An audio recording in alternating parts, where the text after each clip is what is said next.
Hello, and welcome to Lab 1 Constant Velocity. In this lab, we will observe the constant velocity motion of a moving object, a ball, using the concept of Newton's first law and Newton's second law. We will also predict the motion of the ball, which are the future velocity as well as its future position. To accomplish this goal, we use Tracker, Python, and Google Spreadsheet. We use Tracker to collect experimental data of the motion of the ball, and we use Python to predict its motion. And lastly, we use the spreadsheet to compare the results of the two. And we have two equations to work with, v equals delta r over delta t, and f equals ma. And we derive f equals ma to this new equation to find the final velocity. Notice in this equation, if we want the constant velocity motion, we would need the final velocity equal to the initial velocity. So that means that the back part of the equation right here would have to be 0. And delta t can't be 0. The mass of the ball can definitely not be 0. So that makes the net force become 0. And it makes sense because the constant velocity refers to the rate of change of velocity or the acceleration being 0. So in Tracker, I started off with filming a video of a moving object and the ball right here, and making a video of it in an MP4 file and collect some data from our experiment. And I set the coordinates that make the left direction to be positive x direction because the ball is moving to the left side.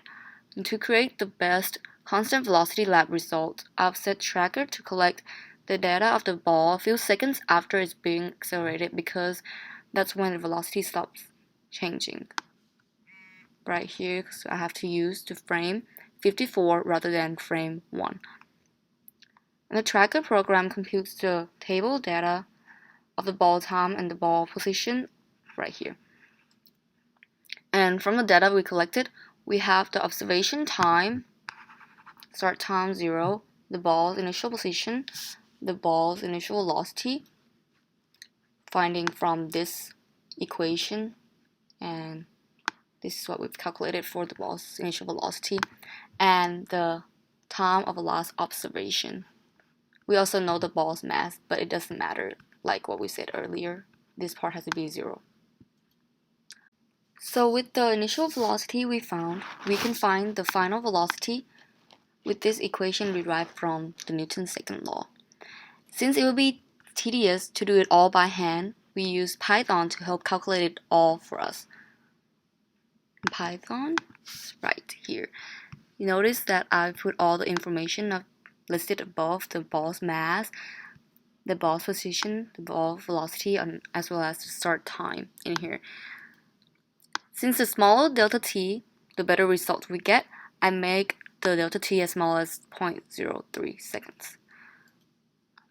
And in the while loop right here, the code reads that as long as the time is less than or equal to 1.367, which is our last observation time, the program will calculate and compute the ball's new position. And with the data collected right here from Python, we put that in the Google spreadsheet right here to compare the two results.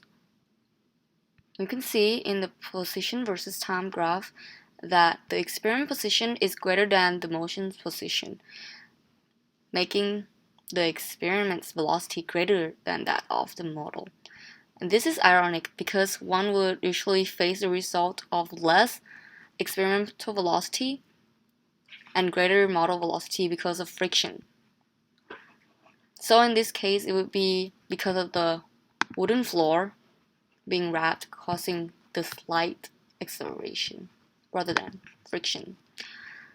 Some errors detected is that we assume that the ball is moving in constant velocity and that magnitude will be constant, but the direction of the ball is not because of the deviation from projection along the x-axis.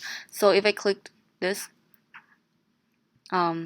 coordinate axis, and you can see that the ball slightly jump above and below the axis. And we can also see here in the y position of the ball, that the ball moved from being 0 to positive and going to negative. So it could be because of the wooden floor. Warped.